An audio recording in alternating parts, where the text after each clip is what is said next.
मलाबार नौदल सराव.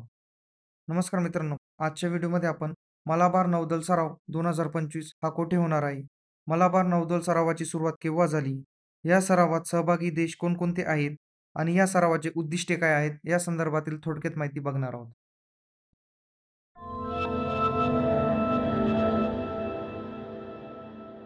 भारतीय नौदलाचे जहाज INS सह्याद्री हे बहुपक्षीय लष्करी सराव मलाबार 2025 मध्ये सहभागी होण्यासाठी उत्तर पॅसिफिकमधील गुआम येथे पोहोचले. एक्सरसाइज मलाबार हा फक्त सागरी सराव नसून क्वाड देशांमधील ऐक्य, सुरक्षा सहकार्य आणि सामरिक स्वावलंबनाचे प्रतीक आहे. 1992 मध्ये भारत आणि अमेरिका द्विपक्षीय नौदल सराव म्हणून मलाबार नौदल सरावाची सुरुवात झाली. पुढे 2015 मध्ये जपान आणि त्यानंतर 2020 मध्ये ऑस्ट्रेलियन नौदल मलाबार सरावात सामील झाले. या सरावात सहभागी देश भारत, अमेरिका, जपान आणि ऑस्ट्रेलिया हे आहेत. यांना क्वाड देश म्हणूनही ओळखले जाते.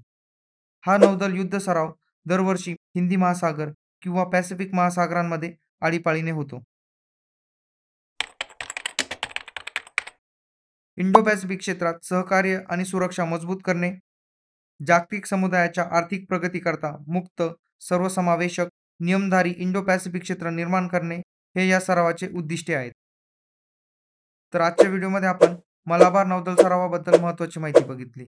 सरळ सेवा, रेल्वे, तलाठी, वनरक्षक, पोलीस भरती, अग्निवीर, SSC-GD, MPSC यांसारख्या स्पर्धा परीक्षांमध्ये विचारला जाणारा संभाव्य प्रश्न तुमच्यासाठी. मलाबार नौदल सराव 2025 कोणत्या देशाच्या बेटावर आयोजित करण्यात आला? पर्याय पहिला जपान, पर्याय दुसरा ऑस्ट्रेलिया, पर्याय तिसरा भारत आणि पर्याय चौथा अमेरिका. तुमचे उत्तर कमेंट करा. योग्य उत्तरासाठी आणि अशा चालू घडामोडी टॉपिकच्या नोटसाठी डिस्क्रिप्शनमध्ये लिंक दिलेली आहे. तुम्हाला आजचा व्हिडिओ आवडला असल्यास या व्हिडिओला जास्तीत जास्त लाईक करा. हा व्हिडिओ तुमच्या मित्रांना शेअर करा आणि TCS9 या आपल्या चॅनलला सबस्क्राईब करा. पुन्हा भेटूया एखाद्या नवीन टॉपिकसोबत. तोपर्यंत जय हिंद, जय महाराष्ट्र.